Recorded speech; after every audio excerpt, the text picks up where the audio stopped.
Dear students, good evening to all of you. कैसे हैं मेरे दोस्तों? आशा करता हूँ अच्छे होंगे।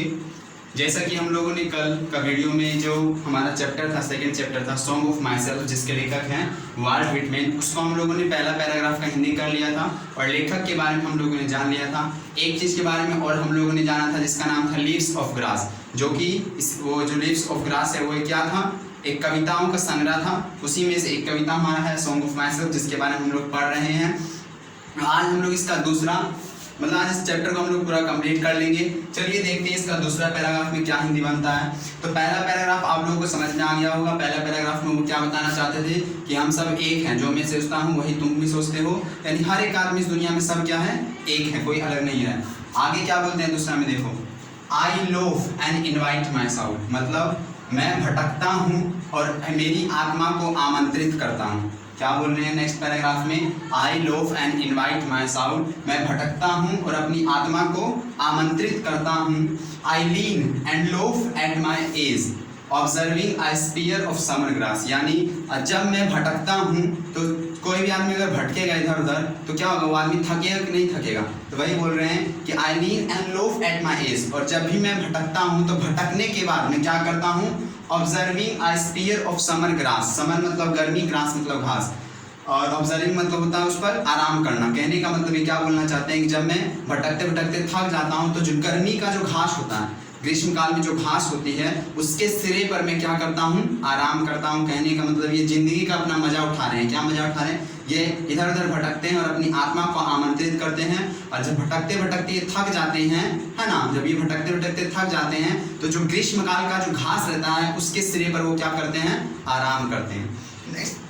नेक्स्ट पैराग्राफ क्या है हमारा, तीसरा नंबर पैराग्राफ में क्या लिख रहा है, माई टंग, टंग मतलब क्या होता है, जीभ, यानी मेरी जीभ, every atom of my blood, मेरे खून का प्रत्येक कण, formed from this soil this air, है ना, मेरे क्या क्या बोले, मेरा जीव हो गया, और चाहे मेरा खून का प्रत्येक कतरा, यानी हर एक कतरा, मेरा खून का कतरा या कण कुछ भी बोलिए, मेरी जीव और मेरे खून का हर एक कतरा किससे बना हुआ है, इसी हवा से बना हुआ है और इसी मिट्टी से बना हुआ है। जिस प्रकार से मेरा जन्म हुआ है, बोर्न हेयर ऑफ पेरेंट्स, उसी प्रकार से यहाँ पर मेरी माता पिता का भी जन्म हुआ है।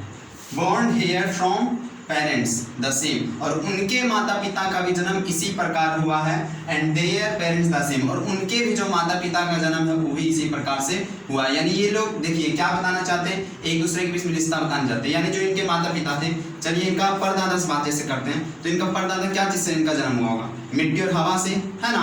किसी का भी शरीर, मनुष्य का शरीर क्या जिससे बनता है, मिट्टी हवा, जो भी कण रहता है 5 तत्वों से बनता है। तो हर एक शरीर का, हर एक मानव का जो शरीर रहता है वो 5 तत्वों से मिलकर बनता है। तो भाई ये संबंध बताना चाहते हैं एक दूसरे पीढ़ी से कि जिस प्रकार से मेरे परदादा का जन्म हुआ, उनके बेटा का जन्म हुआ, फिर उनका जन्म हुआ और फिर इनका जन्म हुआ। इसी प्रकार से ये उल्टा बता रहे हैं कि जिस प्रकार से मेरा जन्म हुआ उसी प्रकार से मेरे माता पिता का जन्म हुआ, उसी प्रकार से उनके माता पिता का जन्म हुआ, उसी प्रकार से उनके माता पिता का जन्म हुआ, यानी सबका जन्म जो है वो सेम है।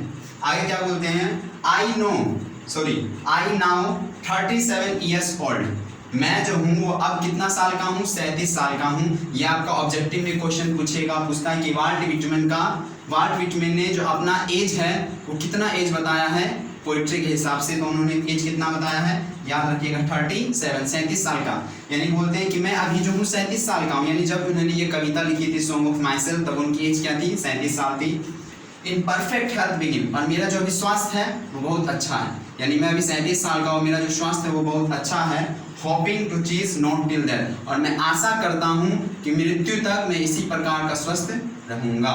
तो ये आपका हो गया दूसरा और तीसरा पैराग्राफ। एक लास्ट पैराग्राफ और बचा और आज हमारा ये चैप्टर कंप्लीट हो जाएगा।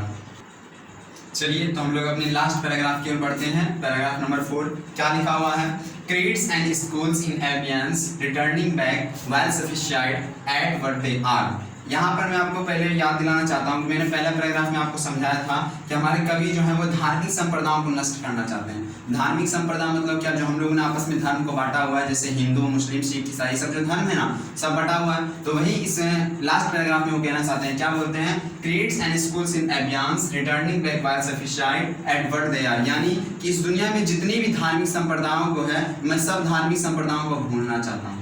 है ना। इस दुनिया में जितना भी धार्मिक संप्रदाय, जितना भी धर्म है, सब धर्म को क्या करना चाहते हैं, भूलना चाहते हैं, क्योंकि एक परिवार बनाना चाहते हैं लोगों के बीच में। यानी जो जातिवाद अभी चल रहा है उस जातिवाद को वो हटाना चाहते थे। जातिवाद देखो कभी खत्म नहीं हुआ, वो पहले भी था अभी भी है। पहले वर्ण व्यवस्था चलता था, 4 वर्ण व्यवस्था चलता था, अब जाति में उसको बांट दिया गया है, बस वही, और कुछ अंतर हुआ नहीं है। तो पहले भी जातिवाद चलता था, अभी भी जातिवाद चल रहा है। वही वो बताना चाहते हैं कि मैं सभी धार्मिक संप्रदायों को भूलना चाहता हूँ, लेकिन वो आगे क्या बोलते हैं कि इतना धार्मिक संप्रदाय बढ़ चुका है इस दुनिया में, धरती पर इतना धार्मिक संप्रदाय बढ़ चुका है कि अब उसको भुलाया नहीं जा सकता। वही आगे बोलते हैं बट नेवर फॉरगेटन, लेकिन उसका भुलाया नहीं जा सकता। आई हार्बर फॉर गुड और बैड, मैं जो हूँ वो अच्छा और बुरा दोनों पर विश्वास करता हूँ। कवि क्या बोलते हैं कि उनका जो सोच है वो अच्छा और बुरा दोनों पर वो विश्वास करते हैं।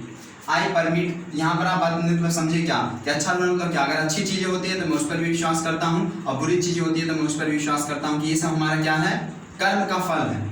आई permit to speak at every hazard nature without check with original energy, यानी कवि के लास्ट में क्या कहते हैं कि मैं जो है, मेरे पास, मैं अभी 37 साल का हूँ, मेरे पास अभी बहुत एनर्जी है, बहुत ऊर्जा है, और मैं स्वस्थ हूँ, तो यानी मैं अपनी ऊर्जा के साथ, मैं जो हूँ अपनी ऊर्जा के साथ हर एक खतरे में बोलने का साहस रखता हूँ बिना किसी दिक्कत के।